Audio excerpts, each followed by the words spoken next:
Hello, good morning. कसं आहात तुम्ही? मजेत ना? मी पण मजेत. आज आमच्याकडे आरत्या होत्या आणि आरत्यांसाठी दही आणलेलं होतं. तर हे पहा, आम्हा कंचूर आमचा कसा दही खाऊन राहिला आहे. खातो तो खातो आहे, पूर्ण अंगाला पण लावून घेतलेलं आहे. इतका हा माझा गोड दादा आहे. कृष्ण जसं खोड्या करायचा ना, तसंच हा पण खोड्या करतो, नटखट. तुम्हाला काय वाटतं, हा पण कृष्णासारखा जागव आहे का? नटखट श्रीकृष्ण. दही केव्हाच घेऊन आला आणि केव्हाच खायला लागला कळलं पण नाही आम्हाला. आम्ही आरत्यास लावून राहिलो आहे आणि हा माखनचोर दही खाऊन राहिला होता. असो, तो पण आमचा श्रीकृष्णच आहे. आता येते श्रीकृष्ण जन्माष्टमी. त्यात दुपारी कपडे मी काढायला गेली तर आईने त्याला त्याच्यात बसून दिलं आणि हा पहा, कपडे तिथे वॉश करतो आहे वॉशिंग मशीनमध्ये. किती आगाऊ आहे ना.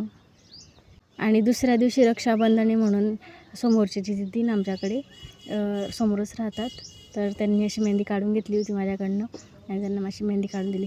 आणि जागृतीला पण वाटलं की मम्मा मला पण काढून दे, तर तिला पण अशी मस्त छान मेहंदी काढून दिली होती. तर असा गेला माझा आजचा दिवस. व्हिडिओ आवडला असेल तर लाईक शेअर सबस्क्राईब करायला विसरू नका. भेटूया अशाच पुढच्या व्हिडिओत. तोपर्यंत